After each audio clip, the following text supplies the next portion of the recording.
This podcast contains our own personal views not associated with any organisation. Coronial contains descriptions of death inquests that may be graphic and disturbing to some listeners. Discretion is advised.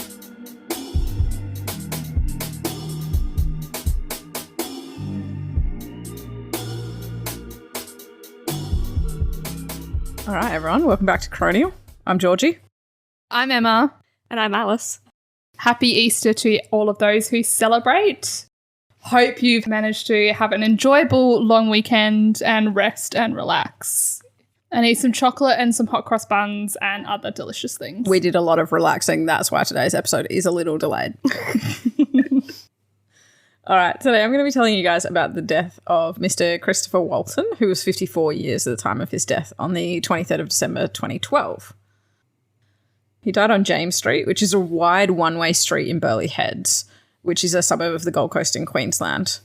It's about 200 to 300 metres away from the beachfront and contains a large number of retail stores, restaurants, cafes, etc., with wide footpaths. It was around midday while Mr. Walton was stopped along the northern side of James Street talking to some friends that one of the awnings collapsed as a result of progressive corrosion, which resulted in the connecting expansion anchors to be partially prized out of the awning's concrete cantilever beam and catastrophic failure of the western end of the awning, which then initiated the failure of the eastern end, causing the awning to essentially pivot downwards towards the shop fronts. During this awning collapse, Mr. Walton was struck and pinned against the building. Ugh. That's awful. Yeah. And again, one of those things, like, you're just in the wrong place at the wrong time. Absolutely. Like the other Gold Coast one we had with the Oh, severe weather. And building one, but that one yeah. was like way worse, where like it just like went through a whole like window. Yeah. But still, you're standing on the side of the road. I assume it was a reasonable day. It's not like it was a cyclone or anything. So it didn't really go into it, but it didn't state that there was any sort of like weather event or anything. Literally, they were just walking along and it just collapsed. Yeah. Wow. Several others were also there at the time. Some were injured, but mostly with sort of like broken bones. So no one else ended up with serious life-threatening injuries. Yeah, but still more than one person getting injured. Struck by an awning. Yeah, absolutely. So after being freed from the awning by bystanders, he then collapsed. So he was still alive and aware and stuff like that. But unfortunately, extensive resuscitation attempts were not successful and he was pronounced deceased at 12:17 p.m. So like within half an hour of him being there. Did he get to hospital before that happened? No, he was declared deceased on the roadside. I'm guessing he had a bunch of like crush injuries. Yeah, so at autopsy, it was revealed that he had widespread damage to his left chest wall, multiple fractures of his ribs and pelvis, and then herniation of his abdominal organs through a laceration in his left hemidiaphragm.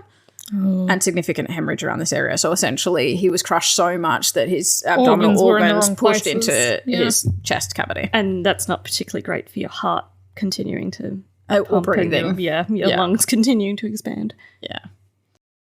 Had they removed him from... Yeah, so bystanders freed him and he was able to be moved away, because but then immediately collapsed. Isn't that almost worse? Like you almost want to leave people in those positions until paramedics get there, because that's when it's hard to judge, know. Though. Yeah, I think. And it didn't go into anything like that with this inquest as to the actions. In other words, he would have passed away. Either way. Yeah. I think so. So the inquest mainly focused on how and why the awning collapsed and what can be done to prevent similar occurrences. And so I found it quite interesting when I was reading this one due to the amount that actually had been done and the proactive things that had occurred since this death. So I'm just going to talk a bit about the property first and the awning and its maintenance, and then why it collapsed, and then, go through those preventative measures that have already been put in place. So the building where the awning collapsed, it was constructed in 1974, and then the awning was only fitted in 1978 when the building was converted to a commercial space. So the awning had been in place for 34 years before it collapsed. Oh, wow. Mm-hmm. The building structure was a 2-story building at the time of the accident, and it housed 6 retail or commercial tenancies. The owner at the time of the accident had purchased it 6 years earlier as an investment property, and it was managed then by like a property management business.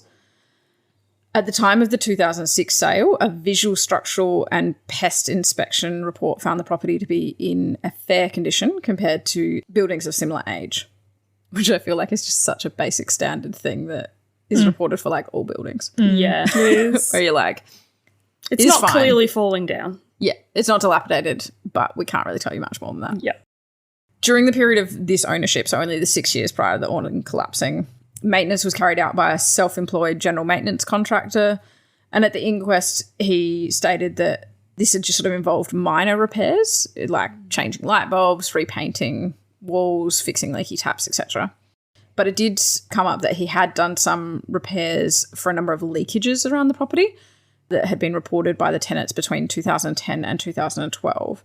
And these included water leaking internally during rain, causing damage to ceilings, walls and floors. The awning was 2.6 metres across the footpath and 13 metres wide across the building, and made up of a steel framework which was covered in cladding and supported by 2 reinforced concrete cantilever beams at either side of the property. For those of you who don't know, me, a cantilever is a rigid structure element that extends horizontally and is unsupported at one end. So I was just saying that it's an awning that came out from the building that didn't have any supports on the footpath side of it. Yep. Gotcha. Yeah, No I needed poles that. going down to the ground. from Exactly. the- Yeah. Torque-controlled expansion anchors were used to connect the awnings to the cantilever beam. Mm-hmm. And I can't describe that more than those words. But, you know, some things held it in place. And at a specific tension. So the building construction documentation and stuff was reviewed through the Gold Coast City Council for the inquest, and the specifications for the awning design were not overly comprehensive or detailed, but it had all met the requirements of the council bylaws at the time that it was constructed. But that being said, bylaws at the time that existed weren't overly specific. They just stated that no awning could be constructed unless structural calculations for the awning and their attachment were submitted and approved. Where it necessary to build any reinforced concrete frame or steel frame, the drawings and other required documents were to be prepared by a registered architect or registered professional engineer. No awning was to be constructed over the road unless it was cantilever or otherwise entirely supported from the building. And the plate and fascia of each awning shall together be no more than 24 inches deep and shall be sufficient strength and thickness. But that's all a bit vague to me in terms of like, what would one define as sufficient strength and thickness? I guess it would depend on the weight of the thing. Yeah. And they're saying that it has to have been done by a professional engineer. So, like, I guess the professional engineer is defining what is sufficient. Yes. Yeah. And a structural engineer did supervise the construction of the awning, and it was certified by them as part of this documentation required for it. So it was all legit, and there was no obvious issues with its actual construction. It was ultimately the fact that it was just 34 years old that really is the main issue coming up. So repairs that had been completed for the awning included that in 2009, when new glass was being placed in some of the shop fronts, the corrugated sheets of the underside of the awning, so essentially the aesthetic that you could see if you were standing on the footpath, were replaced. I've done a lot of hand movements in this episode that no one can actually see. Love it. Anyway. And this was just aesthetic change. It wasn't specifically related to structural issues at the time. The contractor who performed that said that he didn't observe any concerning features or any corrosion or other issues that would make him concerned.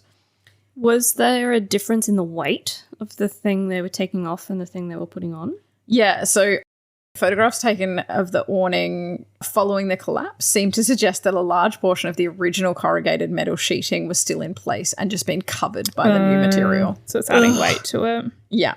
The contractor said this could have been because they were unable to remove the old sheeting and so therefore just put new over the top. But I did laugh at that. Yep. But let's be honest, like corrugated iron doesn't weigh that much. No, but if something's been specifically designed for having corrugated iron on it and then you double the amount of corrugated iron that's on it. Especially on a structure that's not new Yeah. either. Like it's an aging structure. Yeah. So yes, I agree there would have been some impact. So due to the water leakages that I mentioned before as well, the roofing had been noted to be corroding on the top of the building, and so the owner elected to replace the roofing. And with this, then also just elected to replace the roofing of the awning, not because there was corrosion there, but because he was doing the top of the building. He's like, let's just do the top of the awning at the same time. Because it will need to be done at some point anyway in the future. So let's just take care of it now. And that did involve the contractors walking on the awning, so adding that extra weight, as we've said, and replacing the tiling of the awning roofing. At the time, those contractors noticed that the roofing was in reasonable condition on the awning with only light rust. And they obviously felt comfortable enough to walk on the awning. Yes. But I don't know how one assesses what's safe in that instance. Yeah, I suppose not. But like when they were walking on it, they clearly didn't hear any like creaking or and moving and like get concerned about their safety at the time. Yep. Agreed. The contractor stated at the inquest that he didn't see anything inside the awning when they removed the roofing to cause or raise any concerns about the structural integrity of the building. And then the replacement roofing was lighter than the previous. Right. Okay. So that had reduced some weight. So getting to the corrugated iron concept, this one was lightening the load a little bit. Yep. By about 1 kilo per square metre. Oh, yeah, that's reasonable. So then following the collapse, an engineer expert witness for the Gold Coast City Council reviewed the awning and its collapse, etc. And they estimated the design life to be about 20 to 25 years. Right. So the fact that it had lasted for 34 was pretty good. It's good. Yeah, right. Yeah. And that expert witness reported that the proximity of the awning to the surf beach was likely a significant contributor to this prediction. Yeah, due to the chloride levels in the vicinity. Yeah.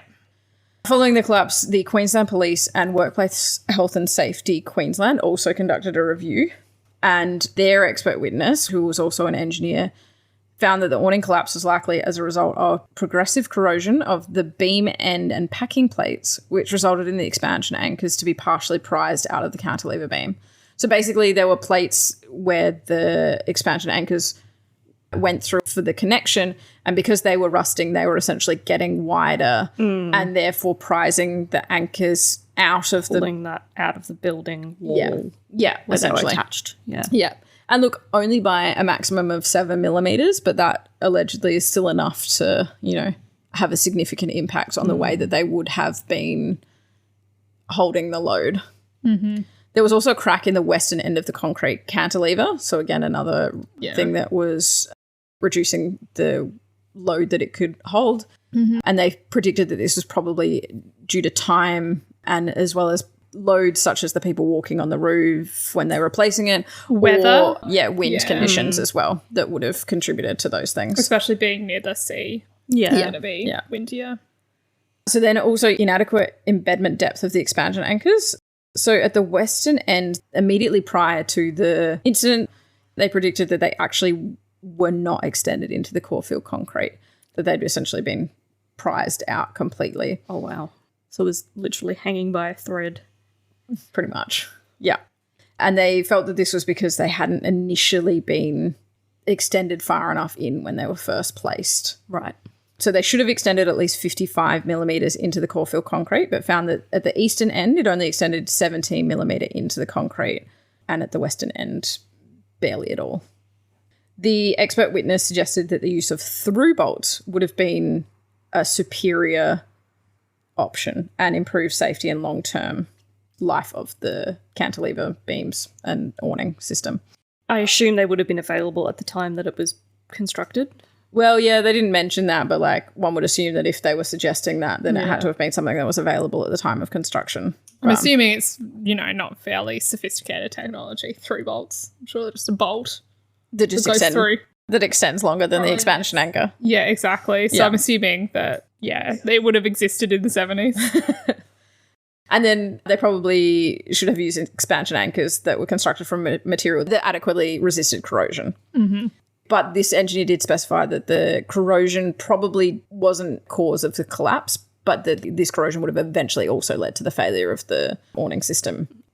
But they couldn't predict what time period that corrosion would have taken to cause failure of the awning. Yeah. And this, as we sort of already stated, was due to the atmospheric pollutants and salts from the surrounding surf environment, but could have been contributed by that water leakage as well. Mm-hmm.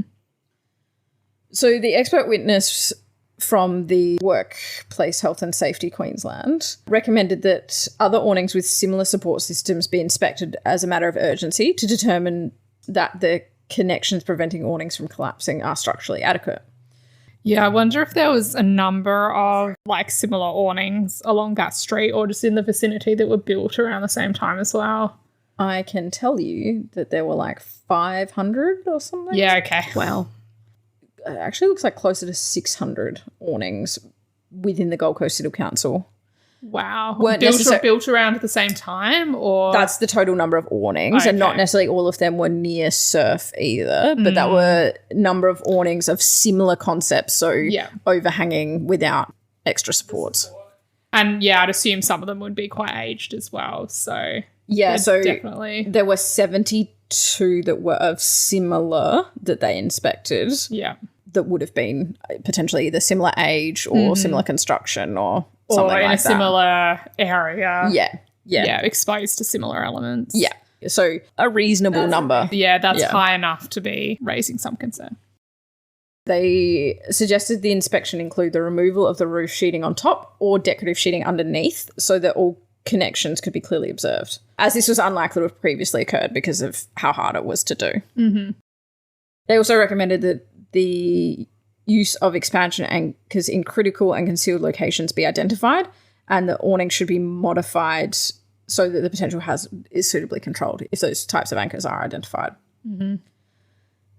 Alternatively, the expert witness for the Gold Coast City Council recommended that due to the difficulties in accessing the fixings, the most efficient approach could be to measure the general conditions of each awning and then extrapolate from there the expected condition underneath without needing to take off all of that roofing or cladding.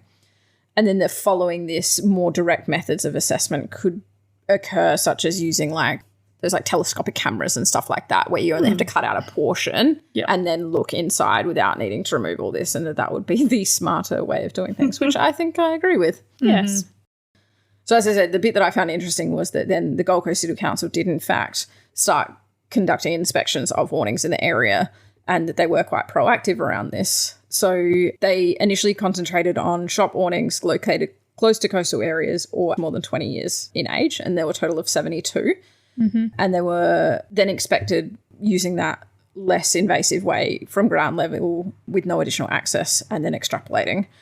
10 were found to be in critical condition, 35 in poor condition, and 27 in satisfactory condition. Okay. Wow. And those that were, in critical or poor had issues, including corrosion of the awning framing members, the rods, anchor plates, bolts, or welded connections. And the extent of this corrosion varied from minor to significant. And then timber decay and rotting of a number of awnings and the fascia frames. And that, again, was, due to the moisture and the surrounding environmental conditions, along with fungus and termites. Mm-hmm. And so the council made recommendations to these owners to rectify the defects where awnings were found to be in critical or poor condition. In addition, the council then also sent out letters to a further 504 owners of properties who were identified as having awnings over the footpath, which reminded them to be aware of the condition of their awning and undertake inspections and maintenance as necessary to prevent them from collapsing. Over this time, the council also commenced a digital process of renewing or completing new permit applications for roadside dining venues, which included criteria in relation to the public safety associated with awnings. Whereas the Workplace Health and Safety Queensland consulted extensively with a number of relevant stakeholders to develop and publish a safety alert on the subject. And this aimed to highlight the risks associated with awnings and their potential collapse, and raise awareness of the requirements for installing and maintaining awnings. Because again, most of the legislation and regulation was around installing, but then there wasn't a lot around the maintenance of them. In that alert, it was noted that at least 2 other awnings had collapsed since 2006, but that this was the only one that was associated with a death. Mm-hmm. And interestingly, in the inquest, the coroner actually referenced another New South Wales case where very similar circumstances had happened and had resulted in a death in New South Wales as well. Okay. The inquest was in 2010, but the man was killed in 2007. Right. But very, very similar. Yeah. So ultimately the coroner's recommendations were essentially just sort of formalising what the Gold Coast City Council had already done, but for the rest of Queensland. Yeah. So it suggested that all local authorities conduct an immediate inspection of awnings over public footpaths within the whole of Queensland, and that orders be made to rectify any awnings presenting a danger of collapse, and that appropriate legislation be put in place so that the councils are able to enforce these orders. Because I think the main issue would be that, like, it's a privately owned property, that the awning would go over a publicly defined space, that then the council's sort of powers to order the building owner to rectify any issues becomes questionable about how much power the council has to enforce that. Yeah. You would assume they would have a pretty large extent because, I mean, the councils have the power to approve and deny work that you do on your own private property that does not have a public impact at all. So you would assume that where it does have a public impact, it would be greater. What can the council do? They come along, they go, you must fix your awning, and the property owner goes, I don't have the funds to do that right now. What does the council then have as its like... Could they say, well, it's then unsafe for people to walk on this footpath in front of your business, so True. we're just going to close off, and if that impacts your business, then yeah, I suppose. Okay. I hadn't quite thought of that. Because otherwise I was like, I don't know that they could necessarily fine you because you didn't do something, but I suppose they could do enough that would annoy your business because enough. It also depends on, because I was thinking about this before when you were talking about, you know, Gold Coast City Council being involved, but it's obviously property owned by private owners. Yeah. Was there any discussion about liability?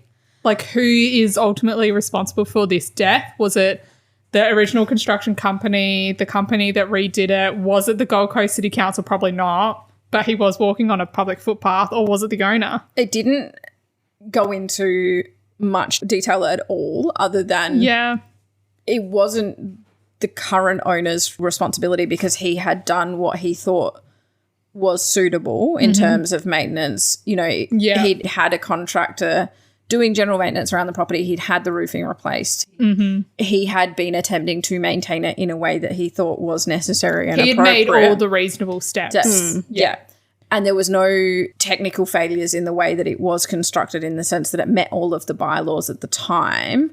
So the original construction and owner, again hadn't done anything negligent or inappropriate. No, so there was no liability there. The awning was not meant to last 34 years. Yeah. So that essentially, it's hard to actually associate any liability there. So, yeah, then you can understand why the Gold Coast City Council is then like, well, we've got to make sure, because we are aware that there are dangers now surrounding these awnings, and we are the technical owners of the footpath. Yeah. You can understand why they're going to be more overly cautious, because if anything like this happens in the future, it might be that they're liable. The council's liable. So when for it comes not enforcing it. Yeah. Exactly. So when it comes to things like, you know, them giving a fine or whatever they can do because there's an awning that they say it's potentially dangerous. Like, you can see that they potentially could close down the footpath because they're like, we're responsible for this. And it would be the same as, remember there was the case we did ages ago with the African mahogany trees. Yeah. There were trees that were on private property but were overhanging public land. Yeah. And that's when the Darwin City Council stepped in and said, no, these need to be maintained. Yeah. Because it's a public safety issue. Yeah, fair. True. So, okay. Yeah. And so the coroner was just really harping on about then making it legislated or regulated in a way that the council had the powers to do it, including making sure things like the Australian standards also included appropriate wording around this as well, including things like minimum required design life prior to any sort of construction. And then also said that there should be a task force established by the Department of Infrastructure. I was like, cool, they would have loved that. Yeah. It's not binding, they're just recommendations. Yeah, I know. Oh, yeah, so then I just did a quick Google search, not about any other deaths, but about what the regulations are now. And the only ones I could find were related to outdoor dining requirements, because this was over a retail shop. It wasn't necessarily outdoor dining. Yeah. So I don't know how they apply it otherwise. But basically you have to submit an online application for a new awning to be built, and then you have to meet the requirements of it being inspected by a registered professional engineer of Queensland and detail like the date of construction, or if it's around an old awning, the date that it was inspected.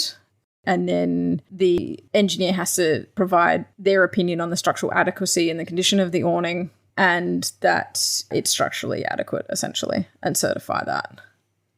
And then they also provide maintenance and inspection periods for when further certification is necessary. So that there should be an ongoing kind of cycle of making sure that they are maintained. But that's just for the Gold Coast. And again, as I said, that's just for outdoor dining. So I don't know if there's any differences for other types of awnings and other city councils as well. Yep. But yeah, that is the case of Christopher Walton. Yeah. Another thing to be afraid of. Walking along the street. Yep. Better to walk on the road, but then there's cars. Pros and cons, yeah. Footpaths are dangerous. Never leave your house. We've had this conversation. But then also watch out for all the things in your house. Exactly. Yeah, exactly. All right. Well, thanks for listening and catch you guys next time. Thanks, everyone. Bye. Bye.